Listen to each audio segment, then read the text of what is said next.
La découverte des restes de la dépouille de Richard III, le roi le plus détesté d'Angleterre, fait la une des médias du monde entier. Les ADN ont été comparés. Je me suis mise à danser dans le labo.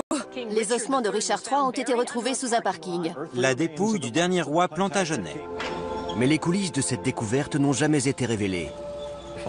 Si j'avais creusé 50 cm plus à l'est, on serait passé à côté. Ce documentaire retrace l'histoire de cette découverte du premier coup de pelleteuse aux dernières analyses médico-légales. On prend les dents et on les broie pour essayer d'extraire l'ADN de la poudre obtenue. Notre équipe a été la seule à pouvoir observer les scientifiques à l'œuvre et recueillir leurs témoignages. Je pense que c'est ce qui a causé la blessure que l'on peut voir sur le crâne. Les archéologues nous révèlent des faits inédits. Ça pourrait vouloir dire que cet homme était ligoté quand il a été enterré. Et les surprises qu'ils ont eues. Joe pensait qu'il pouvait s'agir d'une femme. Si c'était vrai, je n'avais plus qu'à aller me rhabiller. Voici les coulisses de l'une des plus grandes enquêtes archéologiques de tous les temps. À la recherche du roi perdu d'Angleterre.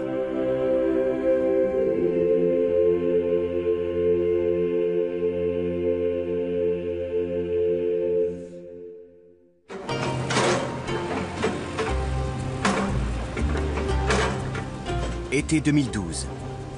Le premier coup de pelleteuse est donné pour retrouver la dépouille de Richard III, dernier roi d'Angleterre de la maison d'York, mort sur le champ de bataille. Le lieu, un parking de Leicester, au cœur de l'Angleterre. C'est un lieu de sépulture assez inhabituel pour un roi. Mais l'explication réside dans les tumultes de l'histoire britannique. Richard III est mort non loin de là, à Bosworth, en 1485, en défendant son trône lors de la guerre des Deux Roses. La postérité garde de lui l'image d'un monarque tyrannique et cruel, coupable d'infanticide. Une funeste réputation que les historiens de son époque, et plus tard Shakespeare, avec sa pièce Richard III, contribueront à perpétuer.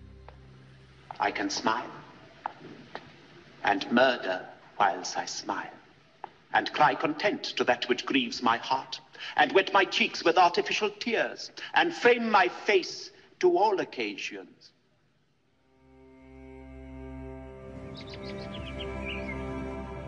Son corps fut transporté jusqu'à l'église du monastère franciscain de Greyfriars, à Leicester, où il fut enterré à la hâte dans une simple tombe. Sous la Réforme, au XVIe siècle, l'église fut démolie et la sépulture du souverain tomba dans l'oubli. L'histoire se serait arrêtée là sans la persévérance de Philippa Langley, membre de la Richard III Society, une association dédiée à la réhabilitation du roi. Il faut qu'on atteigne le niveau médiéval le plus vite possible.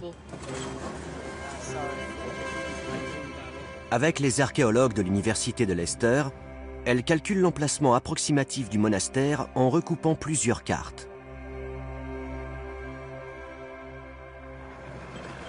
Les vieilles cartes sont étonnamment précises. Le tracé des rues n'a pas changé par rapport au XVIIIe siècle.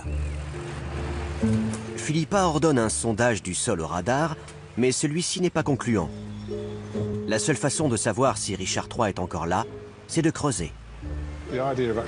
Les chances de trouver la dépouille d'un personnage historique, et plus particulièrement de Richard III, étaient très faibles. Ça paraissait complètement dingue. C'est une chose qui ne se fait pas en archéologie. On ne cherche pas un personnage célèbre.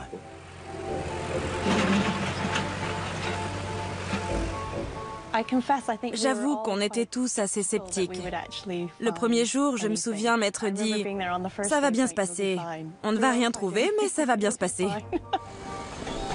Pas trop profond. On pense qu'il y a des ossements, peut-être même un squelette. Je pensais qu'on allait trouver les vestiges d'un monastère, creuser quelques tranchées à l'aveugle, reboucher et plier bagages. Mais très vite, il est devenu clair que ça allait être plus que ça. Dès le premier jour, dans la première tranchée, Matt Morris, le directeur des fouilles, fait une étonnante découverte. Mais personne ne réalise encore sa portée. J'ai trouvé quelques ossements, mais ça ne m'a pas surpris outre mesure. On savait qu'il y avait eu une église à cet endroit, et donc un cimetière. Heureusement, je ne lui ai pas coupé les jambes avec la pelleteuse. Alors, qu'est-ce qu'on a? Des ossements, probablement humains. Alors? On a trouvé des ossements humains. Visiblement, ce sont deux jambes disposées de manière parallèle. Alors je pense qu'il s'agit d'un squelette entier, plutôt que d'ossements épars. Et si c'est un squelette entier, on ne peut pas y toucher tant qu'on n'a pas l'autorisation du ministère de l'Intérieur. D'accord. Mais on peut toujours creuser tout autour et enlever la terre. Ça permettra de savoir s'il y a d'autres tombes à côté et peut-être de trouver d'autres objets liés au cimetière ou au monastère. En tout cas, c'est pas mal pour une première journée. Rien ne prouve que ces os sont bien ceux de Richard III. Il faut toujours trouver le monastère et localiser l'église ainsi que son chœur, dans lequel le souverain aurait été inhumé. Très vite, les découvertes se multiplient. Ces fragments de verre et de pierre montrent qu'il s'agit d'un site très important et certainement de nature religieuse. Rapidement, les deux premières tranchées révèlent l'emplacement du cloître et de la salle capitulaire. L'église se trouve forcément à proximité. Les indices trouvés dans la première tranchée le confirment. Si ce mur est si épais, c'est parce qu'il devait porter un bâtiment très lourd. Et je ne vois pas quel bâtiment ça pourrait être, à part une église. L'équipe dispose encore d'assez d'argent pour financer une dernière tranchée. Elle décide de creuser au nord du parking.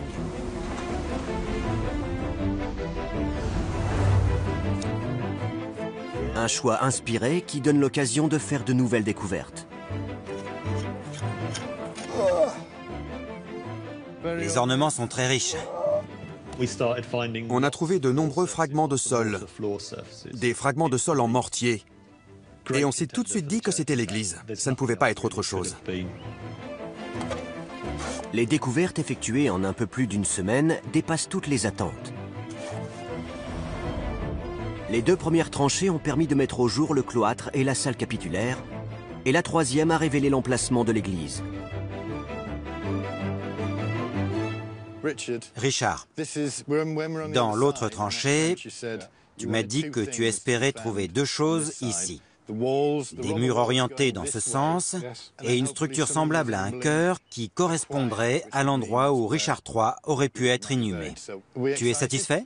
Très. On n'avait qu'un mur ici. Il en fallait deux pour conclure que c'était un bâtiment. Et puis on a retrouvé des fragments de sol en mortier entre les deux murs. Donc oui, c'est exactement ce qu'on cherchait.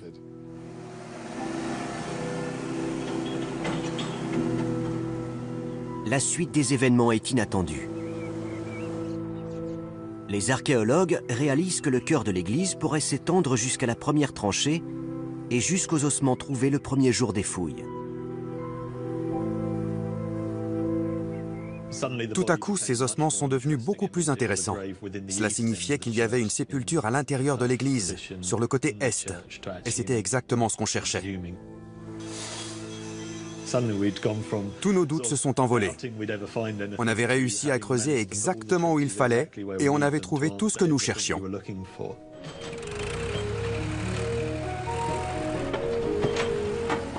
C'est là que Matt a trouvé les ossements. Regardez, ils sont en train de creuser. Ils n'y vont pas de main morte. Ils veulent déterrer une autre section de ce mur pour pouvoir accéder aux ossements.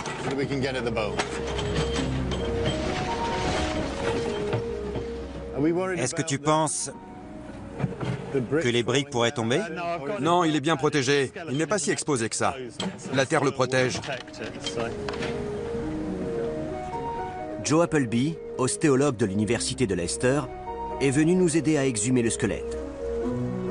Elle porte cette tenue non pas pour se protéger, mais pour éviter de contaminer l'ADN des ossements qu'elle s'apprête à analyser.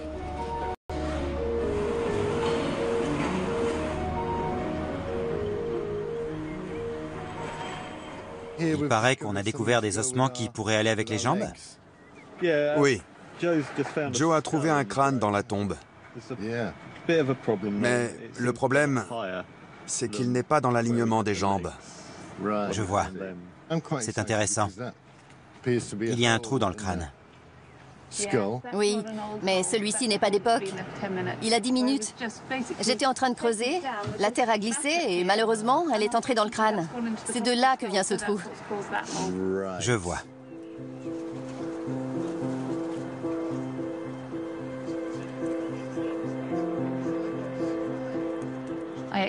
J'ai déterré les jambes et tout semblait normal.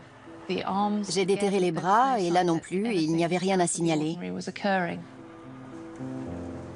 Puis j'ai commencé à déterrer la colonne vertébrale. Les 3 premières vertèbres étaient parfaitement normales. C'était exactement ce que je m'attendais à trouver. Mais quand je suis arrivée à la 5e lombaire en partant du bas, la suivante n'était pas à l'endroit où elle était censée être. Je n'arrivais pas à la trouver.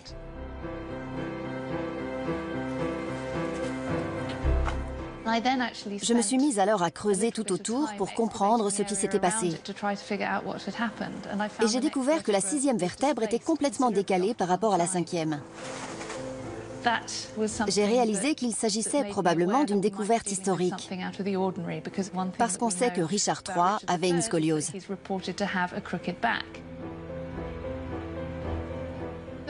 Ce que j'ai ressenti à ce moment-là, de l'incrédulité.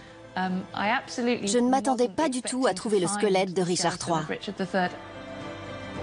Cette découverte relève du miracle. L'équipe admet elle-même que les chances étaient infimes. On a creusé les tranchées à l'aveugle pour vous montrer combien les chances de trouver quelque chose étaient maigres. Si j'avais creusé 50 cm plus à l'est, on serait passé à côté et on n'aurait jamais su qu'il était là. Quand j'ai compris que ça s'était joué à si peu, je me suis dit, on a eu chaud. Il s'en est fallu de peu. Mais le squelette du roi a été retrouvé. À présent, c'est un nouveau voyage qui commence pour lui. Un voyage dans le monde de la science contemporaine.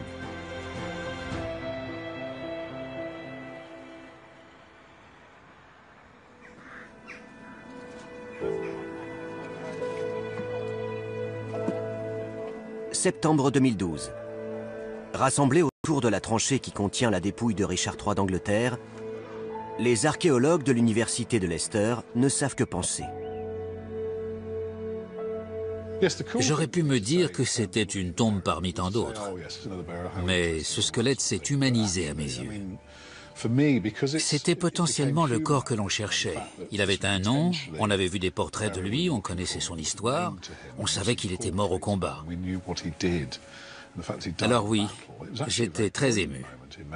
Et je vous mentirais si je vous disais que je n'ai pas eu la chair de poule quand j'ai regardé au fond de ce trou et que j'ai vu cette colonne déformée et ce crâne abîmé. C'était un moment d'une grande intensité.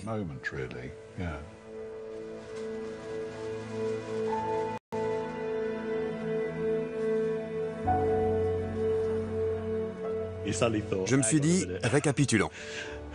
Il est blessé à la tête, il se trouvait à l'est du cœur, il a une scoliose. Je crois bien qu'on a réussi.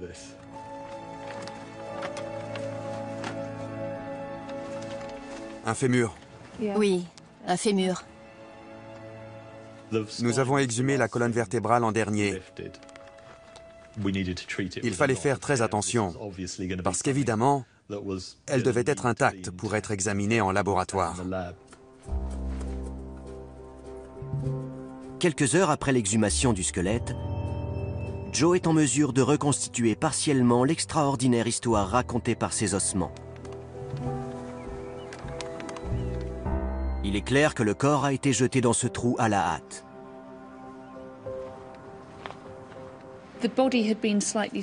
Le corps était un peu à l'étroit dans la tombe et le crâne touchait la paroi. La position des mains était assez inhabituelle pour la période médiévale. Elles étaient croisées sur le bassin, mais légèrement décalées sur le côté. Ça pourrait vouloir dire que cet homme était ligoté quand il a été enterré. Cheated of feature by dissembling nature, deformed, unfinished, sent before my time into this breathing world, scarce half made up.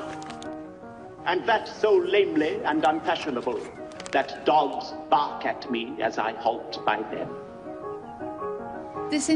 La tombe dans laquelle cet individu a été placé est tout ce qu'il y a de plus rudimentaire. Il n'y a absolument rien d'élaboré, pas de cercueil par exemple. Il a dû être placé dans sa tombe telle qu'on l'a trouvée, ou dans un linceul, mais si c'est le cas, il n'en reste rien.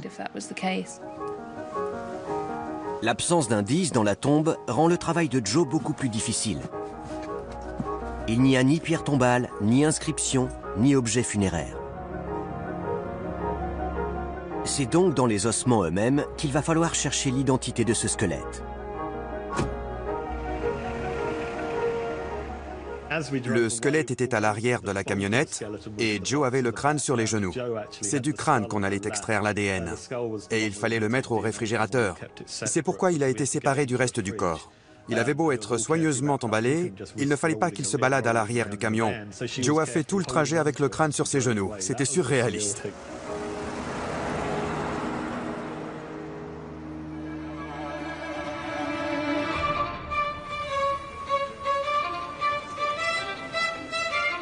Ces ossements n'ont pas fini de faire parler d'eux.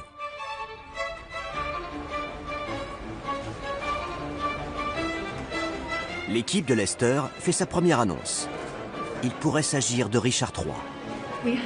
Il s'agit d'un homme qui présente des blessures de guerre et une importante scoliose, c'est-à-dire une importante déformation de la colonne vertébrale. Il a été enterré avec respect, mais de manière rudimentaire dans l'église d'un prieuré. Nous sommes tous très heureux de cette dernière découverte. Il pourrait s'agir d'un moment historique pour l'université et la ville de Leicester.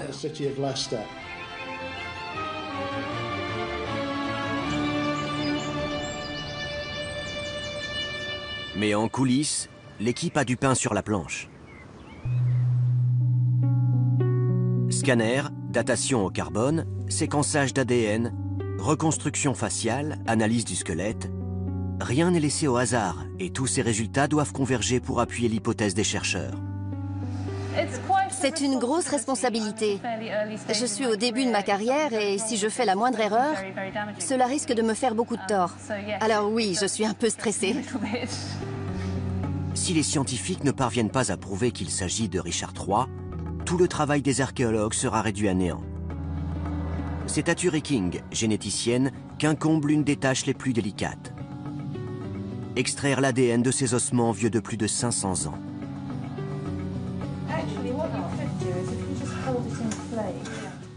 Quand on travaille sur des ossements anciens, il faut faire très attention à ne pas les contaminer. Un des principaux risques avec l'ADN ancien, c'est la contamination par l'ADN moderne. Alors pendant que Joe déterrait et soulevait le squelette, je m'assurais qu'il n'y avait pas de risque de ce type. On portait des combinaisons intégrales, des masques et des gants à double protection. Pour garantir l'exactitude de l'analyse d'ADN, chaque étape doit être effectuée dans 2 laboratoires distincts. Les ossements étaient extrêmement bien conservés, mais cela ne voulait pas dire qu'on allait pouvoir en extraire l'ADN. Cela dépend entièrement du sol. J'espérais trouver des dents, parce que c'est généralement ce qui se conserve le mieux. On procède de la manière suivante. On prend les dents et dans une salle blanche, on les nettoie minutieusement. On les broie, puis on essaie d'extraire l'ADN de la poudre obtenue. Au premier abord, cela paraît simple. Mais l'ADN est divisé en milliers de petits fragments. Les assembler est un travail de fourmi qui peut prendre des mois.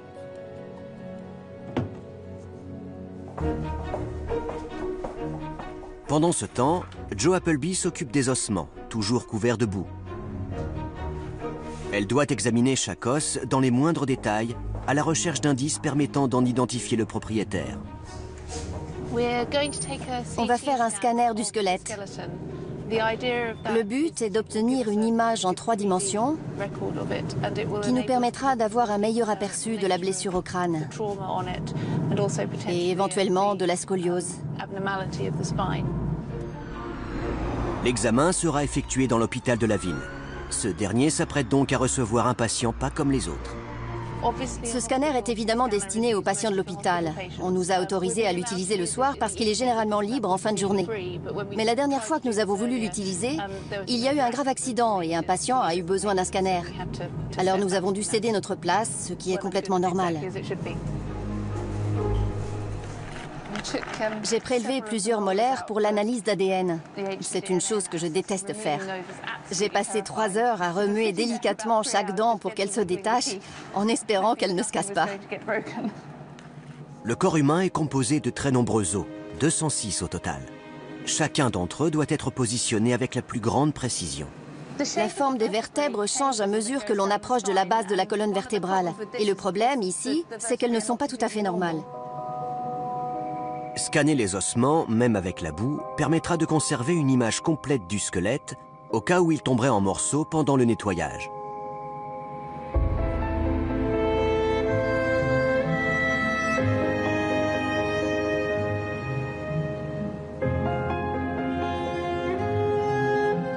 C'est la première fois que nous scannons un squelette. Et le fait de se dire que cela pourrait être un roi, ça change tout.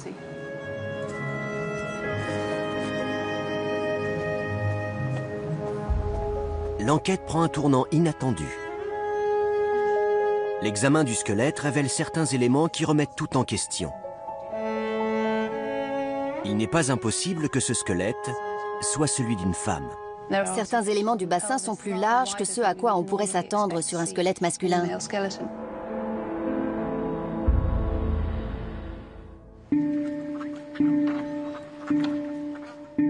Le squelette supposé de Richard III commence à livrer ses secrets. Les scans ont déjà permis au docteur Caroline Wilkinson de l'université de Dundee de reconstituer le visage de l'individu. Nous avons superposé les différentes couches de reconstruction pour créer cette maquette en 3D. Il s'agit d'une modélisation anatomique qui aboutit à une évaluation scientifique du crâne plutôt qu'à sa représentation artistique, par exemple sous forme de portrait. Il existe un portrait très connu du souverain. Il serait intéressant de voir si le résultat de la reconstruction lui ressemble. La technique de Caroline s'appuie sur l'épaisseur des muscles et la distance entre la peau et le crâne. On dispose d'un ensemble de mesures prises sur une population d'hommes européens blancs âgés de 30 à 40 ans.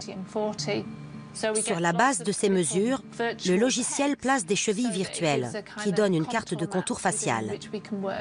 C'est ce qui va nous permettre de produire une représentation et de construire petit à petit la structure musculaire à partir du crâne.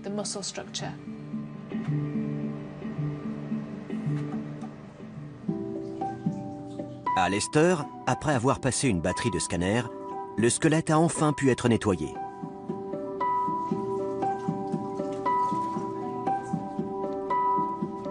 Le travail de Joe peut commencer. Je vais faire une évaluation plus précise de l'âge du squelette. Je vais répertorier de manière détaillée les caractéristiques qui permettent de déterminer son sexe, même s'il suffit de l'examiner pour ça. Et je vais prendre toute une série de mesures. Selon les données relevées, l'individu devait mesurer environ 1,73 m et est mort autour de l'âge de 30 ans. Richard III est mort à 32 ans. Mais le plus intriguant, c'est la déformation de la colonne vertébrale. Pour définir et classifier cette scoliose, on fait appel au docteur Pierce Mitchell, un éminent spécialiste en matière de déformation de la colonne vertébrale. La scoliose est une déformation en 3D de la colonne vertébrale. La colonne vertébrale prend la forme d'un S. Ce squelette présente une scoliose très importante. Les mesures obtenues à partir des clichés pris dans la tombe indiquent que la courbure était de 60 à 80 degrés, ce qui est énorme. Pierce rejoint l'équipe pour nous donner son avis sur ces ossements. Nous avons assemblé les ossements et reconstitué au mieux la scoliose. Je vais vous montrer quelques-uns de ces os. Ici, on peut voir que l'os a poussé autour des ligaments qui relient cette vertèbre à celle du dessus. Cela indique que la scoliose était très importante. chose fascinante, Pierce est en mesure d'affirmer que cette scoliose n'était pas présente à la naissance. Quand on examine ces os, on peut voir qu'ils ont une forme à peu près normale. Cette scoliose n'est donc pas de type congénital. Mais on sait qu'elle est apparue avant la fin de la croissance, car on peut voir des changements très subtils sur les os qui suivent la courbe de la scoliose. Ces os se déforment légèrement. Il est donc assez probable que la déformation de la colonne vertébrale soit apparue entre 10 ans et 13 ans, au moment où la plupart des garçons ont une forte poussée de croissance. À l'intérieur, les effets sont impressionnants. Mais ils le sont encore plus à l'extérieur, comme on peut le voir sur ce cliché d'un patient contemporain. Une scoliose influe également sur la taille. Ainsi, Richard III ne devait pas faire 1,73 m, me le laissent penser les premières estimations. La scoliose devait aussi fatiguer son cœur et ses poumons, et être à l'origine de fortes douleurs. Je repense à la pièce de Shakespeare. Est-ce que vous croyez qu'il avait un bras atrophié ou qu'il présentait une anomalie? Si vous comparez l'humérus droit à l'humérus gauche, ils font exactement la même taille. Même chose pour les avant-bras, ils sont symétriques. Il n'y a donc aucune raison de penser qu'un bras était plus petit que l'autre. Ce qui est frappant en revanche, c'est que les radius sont relativement graciles et féminins. Ces os, et plus particulièrement ceux des bras, ne présentent pas de marques prononcées d'attachement musculaire et sont assez fins. Il devait être plus frêle que ses contemporains, qui auraient présenté des marques d'attachement musculaire prononcées sur les os. Son bassin présente aussi certaines particularités. Les échancrures sciatiques, par exemple, sont plus larges que celles qu'on voit d'habitude sur un squelette masculin. Mais cela ne veut rien dire. On peut avoir des échancrures sciatiques féminines et être un homme. Eh bien ça ne nous arrange pas. Il y a eu des hauts et des bas. Ce qui m'a le plus découragé, c'est quand Joe a examiné le squelette et m'a envoyé un courriel pour me dire qu'il pouvait s'agir d'une femme. Pour moi, c'était inenvisageable. Mais si c'était vrai, je n'avais plus qu'à aller me rhabiller. Mais les textes contemporains de Richard III suggèrent qu'il avait une apparence assez féminine, comme le professeur Lynn Foxall nous l'explique. Voici une description assez intéressante. Écoutez, frêle de corps et de peu de force. Le mot vis, qui veut dire force en latin, est assez intéressant. Il s'applique le plus souvent aux hommes. C'est une notion rarement utilisée pour décrire les femmes. Et la nature délicate et gracile du squelette est peut-être même à l'origine des descriptions que l'on trouve dans les textes.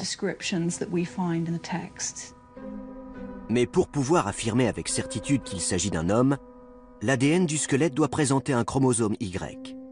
Et pour confirmer son identité, il doit correspondre à celui d'un descendant vivant. Or, trouver ce descendant vivant risque d'être ardu. Tout repose sur un type d'ADN transmis uniquement par la mère. L'ADN mitochondrial. S'il reste de l'ADN dans ces ossements, c'est probablement de l'ADN mitochondrial. Cet ADN se trouve dans l'ovule. C'est donc la mère qui le transmet à ses enfants, garçons ou filles, et seules les filles le transmettent à leur tour. Il faut donc rechercher un descendant de la famille de Richard III qui partagerait cet ADN. C'est la mission que se fixe l'historien John Ashton Hill. J'ai su immédiatement que cela allait être difficile. John se concentre sur les femmes. Cecil Neville, la mère de Richard III, avait un certain nombre de sœurs, et il fallait que je suive toutes ces lignées. Curieusement, c'était assez prometteur jusqu'au XIXe siècle. Mais tout à coup, les femmes ont cessé de se marier, ou se sont mariées très tard et n'ont pas eu d'enfants. Ou encore, se sont mariées très tard et n'ont eu qu'un enfant, qui était un garçon. Et toutes mes pistes se sont arrêtées là. J'ai quand même réussi à trouver une lignée de femmes qui a perduré jusqu'à aujourd'hui. Cette descendante de la famille royale s'appelait Joyce Ibsen. Joyce est morte, mais son fils Michael a hérité de son ADN mitochondrial. Nous l'avons retrouvé dans le nord de Londres, où il exerce le métier d'ébéniste.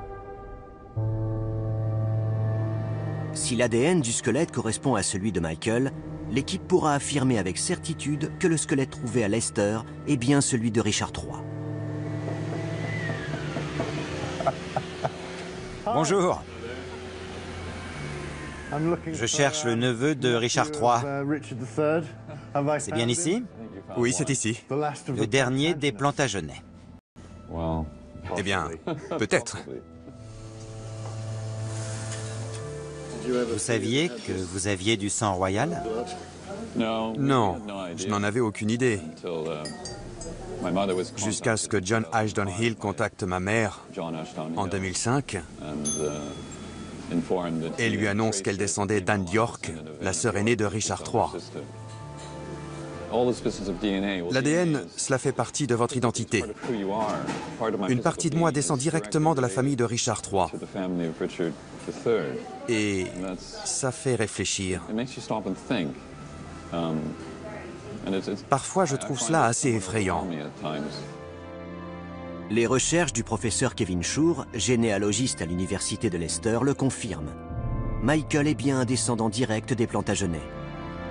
17 générations de femmes le séparent de Richard. Mais la lignée s'arrête avec lui et ses frères et sœurs. Lorsqu'ils mourront, elle s'éteindra avec eux. Le squelette a donc été retrouvé juste à temps.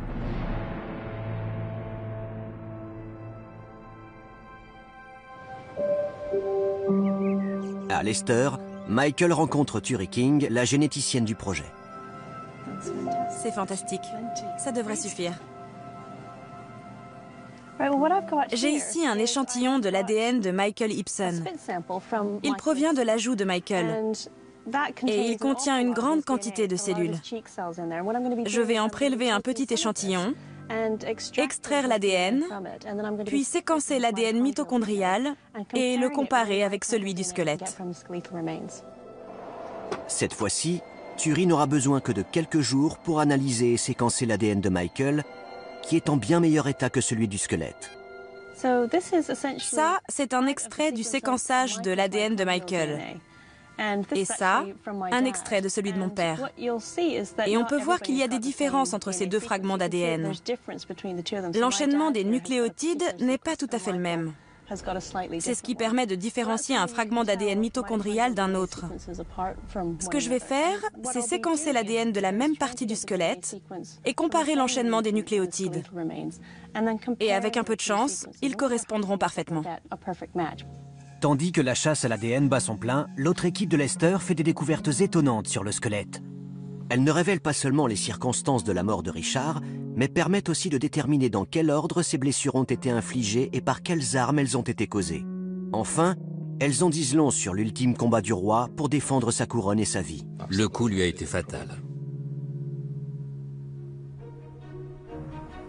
5 mois après avoir commencé leur fouille, les scientifiques ne sont pas loin de prouver que le squelette trouvé est celui de Richard III.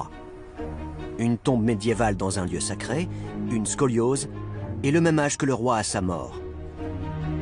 Un descendant de la lignée féminine de Richard III a été retrouvé et son ADN va pouvoir être comparé à celui du squelette. Pendant ce temps, un autre test devrait permettre de reconstituer le puzzle. La datation au carbone 14 est utilisée depuis les années 1940. C'est une méthode scientifique qui permet de dater les organismes vivants. Elle repose sur un principe simple. Tous les organismes vivants absorbent une certaine quantité de carbone 14, un isotope radioactif du carbone, et cette quantité se met à diminuer à un rythme donné lorsque l'organisme meurt. La technique consiste à prélever un échantillon sur le squelette et à isoler ses composants. Elle permettra de dater les ossements et donnera des indications sur le régime alimentaire de l'individu. Philippa et John assistent à la divulgation du résultat. Ils espèrent qu'il se rapproche de la date à laquelle Richard III est mort, 1485. On espérait s'approcher d'une fourchette de 80 ans environ afin d'être en mesure d'éliminer une sépulture médiévale antérieure. Les premières estimations situent la mort de l'individu autour de 1430-1460, ce qui est un peu tôt. Quand j'ai lu les premières datations et que j'ai vu qu'elles situaient la mort du personnage entre 1430 et 1460, je me suis dit, zut, c'est un peu tôt. Mais un peu plus bas, l'expert précisait qu'il fallait appliquer une correction parce que l'individu avait un régime alimentaire principalement maritime, c'est-à-dire qu'il mangeait beaucoup de poissons. Il précisait qu'un tel régime avait tendance à fausser le processus de datation. L'individu mangeait beaucoup de poissons d'eau de mer. Or, le poisson absorbe le carbone 14, ce qui fausse la datation. Si on applique le facteur de correction, il y a une probabilité de 95,4% pour que l'individu soit mort entre 1450 et 1540. C'est génial. L'individu avait un régime très riche en protéines, c'est-à-dire en viande et surtout en poisson, ce qui prouve qu'il était socialement haut placé. Car les études menées sur de nombreux sites de fouilles montrent que la population de Leicester, au Moyen-Âge, se nourrissait principalement de brouets et n'avait que très rarement accès à de la viande ou du poisson frais.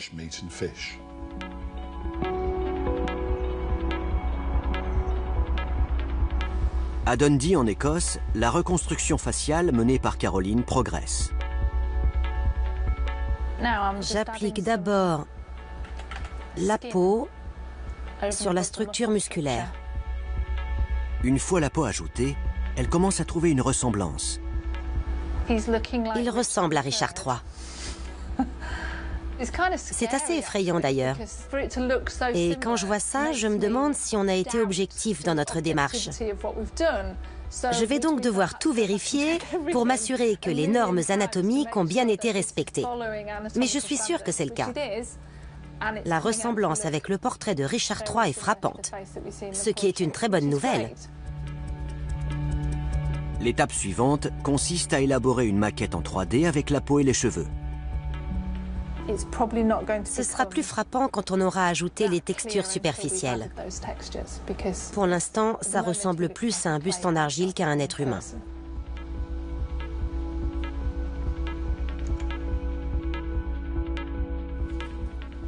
C'est formidable, n'est-ce pas? Regardez ce niveau de détail. À Leicester, une autre enquête est en cours. Sarah Ainsworth, ingénieure en matériaux, et Bob Woosnam Savage, expert en armes, tentent d'identifier les armes qui ont causé les blessures visibles sur le squelette. On dirait presque un cratère. Oui, c'est l'œuvre d'une lame. Cette lésion au sommet du crâne est très intéressante.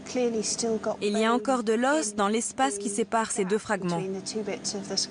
Le coup a été suffisamment fort pour briser le crâne, mais pas pour le transpercer et faire sauter ce bouchon d'os.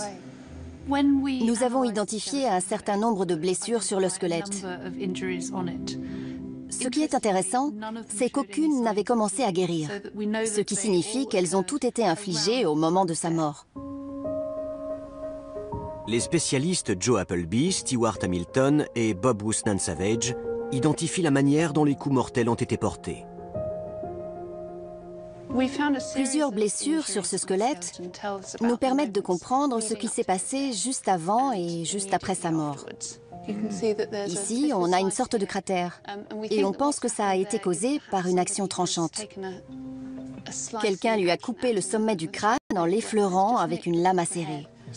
La lame a créé une sorte de cratère. On peut encore voir des stries à l'endroit où elle est entrée et sortie.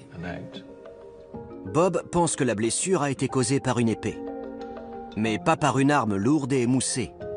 Quelque chose de plus moderne. Ces armes étaient ce qui se faisait de mieux à l'époque. Cette fine épée médiévale est un instrument de précision. Elle a été conçue pour tuer, et elle a été parfaitement pensée pour ça. Son point d'équilibre se trouve ici. Ça veut dire qu'elle peut être utilisée avec beaucoup de vitesse, de grâce et d'habileté. C'est une machine à tuer très sophistiquée. Il y a aussi cette blessure que l'on voit ici, mais qui reste assez discrète. C'est une blessure pénétrante, comme vous pouvez le voir. La plaie d'entrée, au sommet du crâne, est très petite. La blessure pénétrante que l'on peut observer sur le dessus du crâne a probablement été infligée par une arme comme celle-ci, une dague à rouelle. Comme vous pouvez le constater, la lame est très fine, très robuste, et elle présente 4 faces. Elle est donc conçue pour percer. Sur certaines images de la fin du XVe siècle, on peut voir un guerrier tenir une dague comme ça sur une victime à terre. On posait l'extrémité sur la tête et on appuyait sur le pommeau. Je pense que c'est ce qui a causé la blessure sur le crâne. Et puis, il y a la blessure la plus visible, cet énorme trou dans le crâne. On a même retrouvé une partie du morceau manquant. C'est une blessure très impressionnante. Le coup a dû être extrêmement violent pour ouvrir le crâne comme ça. Compte tenu de l'emplacement de la blessure, le cerveau devait être exposé. Comme nous le savons tous, le cuir chevelu est une zone très vascularisée du corps. Il y a énormément de vaisseaux sanguins à cet endroit. Quand vous vous ouvrez la tête, vous avez du sang partout. Or, il y a des endroits où le cuir chevelu était ouvert. Ces blessures devaient donc saigner abondamment. Et le cerveau devait être visible. On ne survit pas à ce genre de blessure. Non. Pas même avec les techniques de neurochirurgie moderne. Je pense que c'est le coup qui a entraîné sa mort. Cette arme est une hallebarde. Comme vous pouvez le voir, la lame ressemble à celle d'une hache. Et à l'époque, elle devait être très tranchante. Je pense que l'énorme fracture, le trou béant que l'on peut voir à l'arrière du crâne, a pu être causé par ce genre d'arme. Pour moi, c'est elle qui a tué Richard III. Le squelette présente une dernière blessure, qui, on en est sûr, est survenue après la mort de Richard III. Et elle se trouve sur le bassin. C'est cette entaille. Il s'agirait vraisemblablement d'une blessure infligée par derrière. Et l'arme a traversé. On pense qu'il a été poignardé avec une arme blanche. Dans les fesses? C'est ça. D'accord.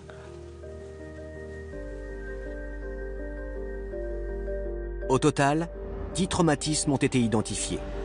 Une petite blessure pénétrante au sommet du crâne, 3 blessures de rasage provoquées par des coups obliques, une estafilade dans la pommette causée par une dague, une entaille dans la mâchoire, 2 fractures fatales à la base du crâne, une entaille dans les côtes et un coup visant à humilier la victime porté probablement après sa mort. Il pouvait également y avoir de nombreux autres traumatismes qui n'ont laissé aucune trace sur le squelette. L'association de la courbure de la colonne vertébrale et de la disposition des blessures qui ont entraîné la mort suggère fortement qu'il s'agit bien de Richard III.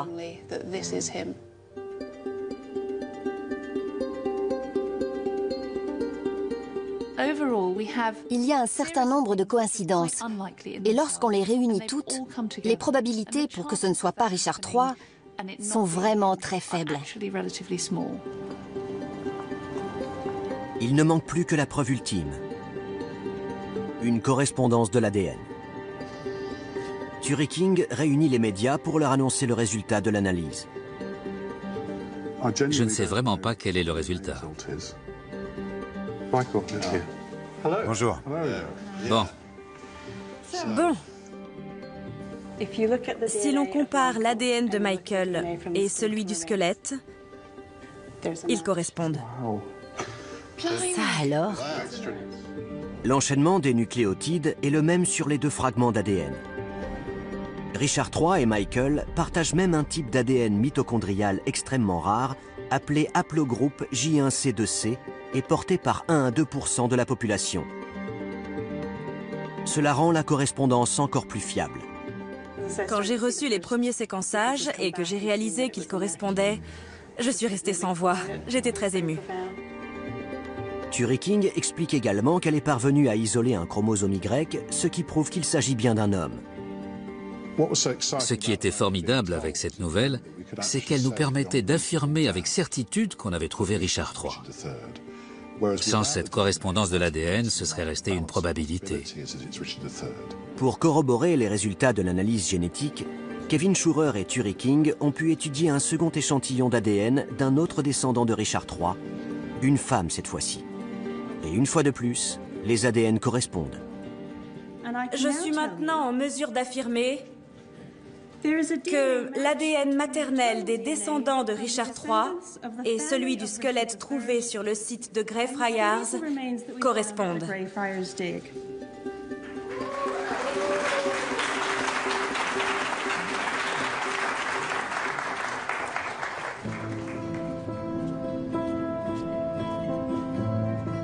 Le squelette de Richard III va désormais être soumis à d'autres tests qui nous en apprendront davantage sur sa vie.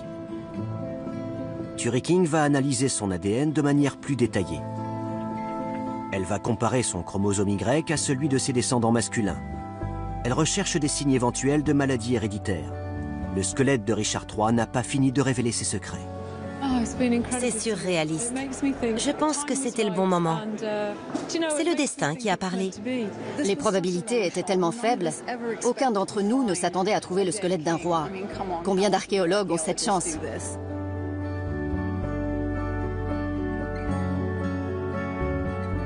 La ressemblance entre le résultat de la reconstruction faciale et le portrait du roi est frappante. On connaît aujourd'hui le visage de Richard III. Cette enquête aura été une aventure extraordinaire pour tout le monde. Après tout, on ne trouve pas si souvent la dépouille d'un roi sous un parking.